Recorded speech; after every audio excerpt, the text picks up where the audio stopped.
Here we are. Would you like to introduce yourself? What's your name? Amber. Amber. And you came through Oasis. I did. What, like 8 months ago? Yeah, I got here in September. Okay. So. And you've got a year clean now. Yeah. And you came in with, what, 4 months? 4 months, yeah. And you were at a different treatment facility before this one? Yeah. How much better was this one? Way better. It was so much better. What happened? Why? What was up with the other place? You don't have to name. Don't tell us what the name was. But what was the problem? It was just it was a faith-based program. So F that apparently. It was just they were really forceful and they were really like, oh, you have to do it this way and this is the only way to do it. Yeah. And like, it was particularly rude. And they were mean, and it was like a work camp. And it's just, when I got here, it was like vacation. Okay. Compared to that. Yeah. Yeah. You know what? That probably works for some people, though, right? Yeah. I mean, yeah, there's people that's graduated, but they have come back through in like 2 months. Yeah. Because it's like the way that they live in that world, it's not realistic. Right. So it's not sustainable. It's not like you're going to go out and start a real life after that. Right. No, you can't. Right. So 1 year sober, is this the longest you've been sober? It's the first time I've ever tried getting sober. So. Okay. Yeah. What was your poison? Meth, amphetamine. Okay. Yeah. I did meth. Yeah. Yeah. It was pretty prevalent where I came from. And, yeah, a lot of people were doing it. And I was like, yeah. Maybe I was like you. I just, I needed to know how everything felt, you know? Well, see, I didn't go into it and I'm like, oh, I want to do some meth. Like, right. It wasn't like that. It was like I came from a good family. The only drugs I had ever tried was weed and like a little bit of coke. And then one day somebody was like, oh, here, take this line on. It was the same color as coke. So I was like, all right, whatever. And then I was like, whoa, I'm up for 8 hours. Like, what the, you know? Yeah. So, yeah. And then it just kind of like, I was like, it's cheap. It's, why not? Yeah. And then quickly. Then I didn't know what was going on after 3.5 years. I was like, wow, how'd I get here? Like, yeah. I mean, it pretty quickly deteriorates your body and stuff, right? Like, yeah, you see like pictures of people that are hooked on that and it goes bad pretty quick. Yeah. Well, I hit it really well though.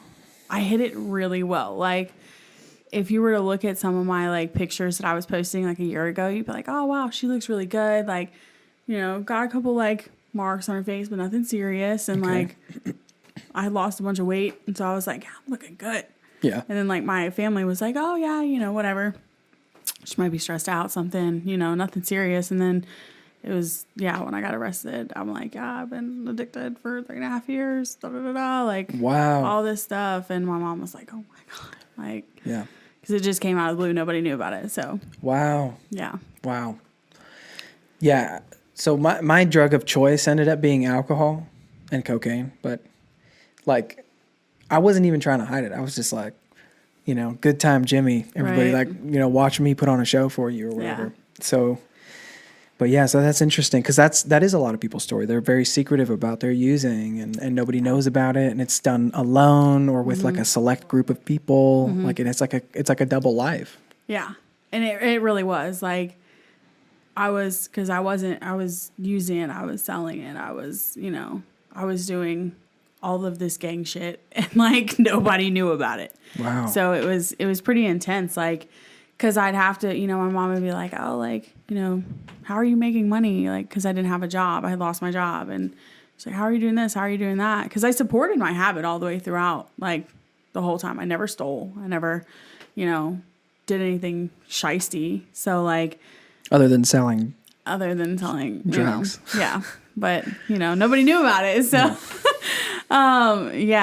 so like, she was questioning a bunch of stuff and I'm like, oh, I'm just, I got really good at lying. I'm just taking people to work, whatever, giving people rides, stuff like that. Like she just had no idea. And so like, it was pretty crazy. Like when it all came out, cause I was like, I didn't have a choice cause I was in jail and I'm like, I'm stuck.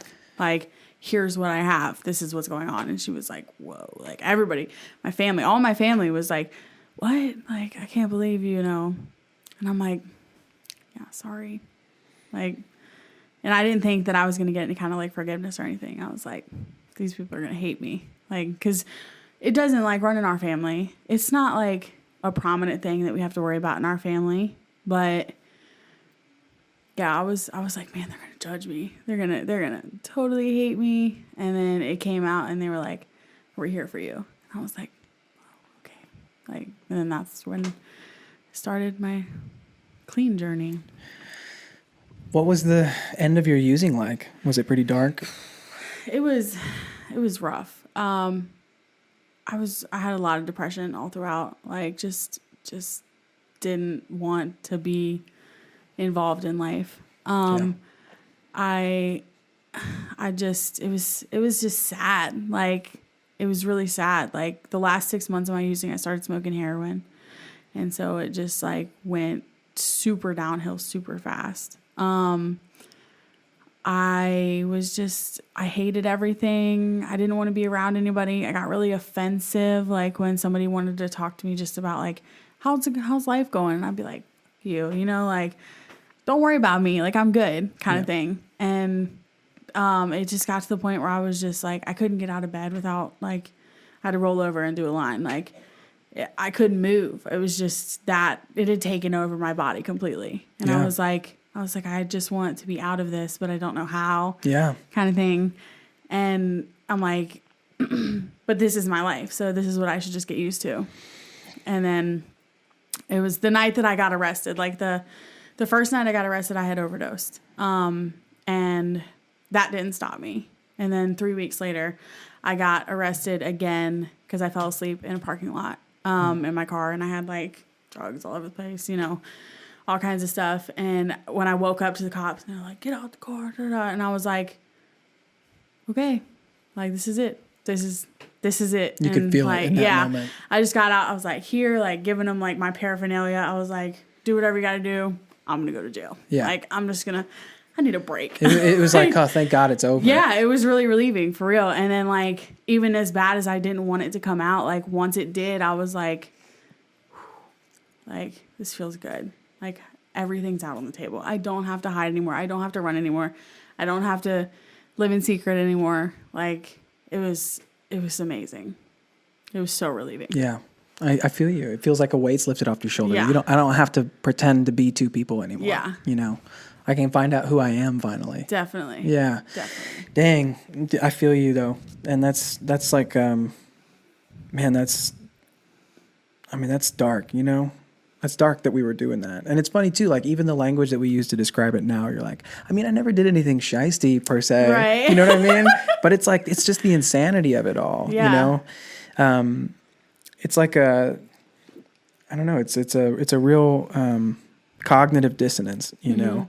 But okay, so what was your experience of like being in treatment like here at Oasis? Like what was that like? Here, so I was terrified when I came in. Because of what had gone on in the other place. I was so scared. But everybody was really, really friendly and really helpful. And like, I was like, man, at first I just used it as a get out of jail free card. And then once I got here to this place, like I really wanted to be here.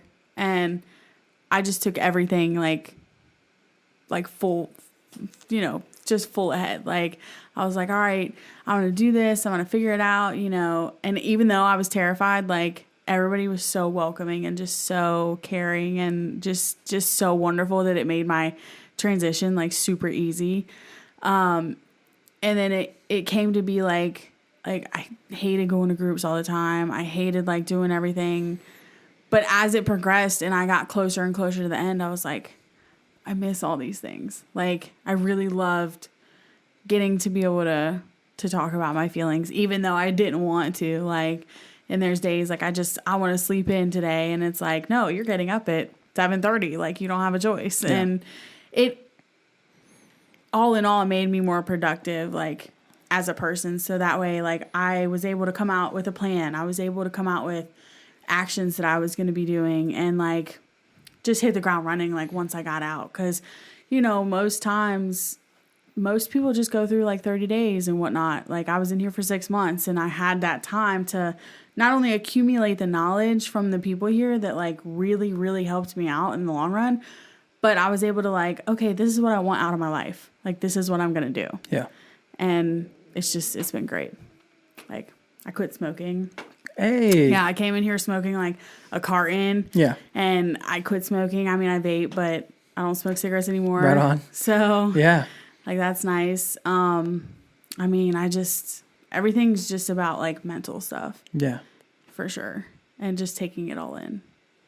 What kind of stuff did you become passionate about? Have you discovered any new hobbies? Like what'd you fall in love with in recovery? To be totally honest, I didn't I tried a bunch of different things. Like I was like, oh, I'm gonna try like paint by number stuff and see if I can get into like painting or stuff like that. And nothing really clicked with me, but I found at the end of it that I had fallen in love with myself. Come on. Like totally. Yeah. Like totally was just like, oh my God, like even though like I don't look like I did last year and I don't feel like I did last year or whatever, like I'm so in love with the person that I am today. Like it's insane. Yeah. And it's like, you know, some people like will have those confidence things where like, oh, like, but you know, I gained weight because I got sober or whatever. And it's like, but so what? Like you're here. Like I'm alive. I get to wake up every day. Like I get to do all these things that I didn't even know if I could do before. And it's a blessing. Like I'm so blessed with the life that I have today. Hell like, yeah. It's amazing. Oh yeah. For sure. How's your relationships with your family? Oh, it's great. It's great. Before, I mean, yeah, we've always loved each other, you know, always been there for each other. But like now I'm like, just out the gate, it's been amazing. Like we're super open. Me and my mom are super, super close. Like we've just been able to really like get raw with each other, you know, and just really get in touch with each other and kind of develop a new relationship, like for where we're both at today, because she also took it upon herself to do like Al-Anon meetings and stuff like that. Okay. So she could understand like, you know, what I was going through. Yeah. So that was really helpful. And so like we have like a whole new relationship now, and it's really great. And then like on my dad's side, like me and my sister are super close now, which we've never been like as close as we are today. So I just, with family, it's a whole nother setting. Like it's like you didn't get that before. So yeah, it like improved your relationships. Yeah. Like you've gotten deeper as a result of having gone through this together. Definitely. Makes sense, right? 100%. You know, you go through stuff with somebody and you get to the other side of it, and of course your relationship's going to be better and stronger. Yeah. Right on. But there's people too that I've lost along the way. Yeah. For sure. Just people that think I've outgrown. Yeah.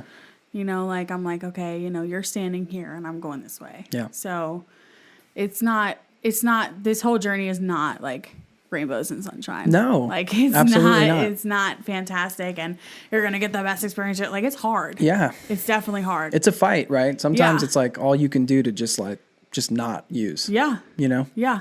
And not only that, but you're like fighting yourself 98% of the time. Yeah. Because you're like, oh, like I want to do it this way, but you need to try it this way. Yeah. And like stuff like that. So it's still today. Like it's tough. Like it's tough. Sometimes like you're like, oh, like work sucks or whatever. But then you're like, you have to remember like, I'm just blessed to have a job like right now, you know? Yes. So it's so worth it. Hell yeah. It's super worth it. The attitude of gratitude. Yeah. Right? Like just like, okay.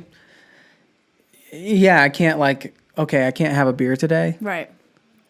But what do I get in return? Right. Like a life of limitless possibilities. Yeah. Great relationships. You know, Yeah. I get to feel my feelings. Even the stuff that hurts, you know, nowadays. Like I'm not trying to run away from that anymore. Right. I'm like that stuff feels like a gift, like a beautiful gift from the universe. Yeah. The fact that things hurt, I'm like, Yeah. oh, thank goodness they hurt sometimes. Right. Because then when they don't, and you get to the other side of it, you're stronger. Yeah. You've learned, you've grown. You know what I mean? Feelings are great. Normally you're like when I was using, I didn't want to feel shit. No. Like I don't want to feel nothing. Like I don't want anything to do with this. But now I'm like, you know, it's nice to know like okay, this is how I'm really feeling. And I can express it now too. Yeah. Like I have the right tools to be like, okay, this is how I'm feeling. You know, I just want you to know kind of thing. And it's like, I've been able to like create boundaries with feelings. I've been able to, you know, just express myself in a way that I never could before, which is like, it's so nice. Because sometimes they do suck, like they hurt and like stuff like that. But I'm finding that I'm able to get over those things a lot quicker. Yeah. Instead of like holding on to it and like, because we were never processing it because we were trying not to feel it. Yeah. Yeah. Processing. Yeah, man. Processing group. Come on. It was rough, but I'm just so glad to be where I am today. I'm glad for you. I'm glad. I'm super stoked that you got a year sober and that you're kicking ass. That's awesome. Yeah. It feels great. And like, honestly, like I'm probably not doing all the things that I should be doing, but I'm not going to get high today. Like that's the one thing that at least I can wake up every single day. And that's paramount. Yeah. So yeah, it's definitely. I think you're doing A-okay, my friend. Thank you for doing this. Was it that bad? No, it wasn't terrible. Did you feel sick to your stomach? No, actually, this is a lot better than the group setting. Like, yeah, it's just me. We're just chatting. Yeah. You did great. Simple. Thank you for doing it. I appreciate you. Yeah, no problem. And good luck. Thank you. And call us if you know. I'll be back. Great. Right on. I'll be back for sure. Well, looking forward to it. Okay.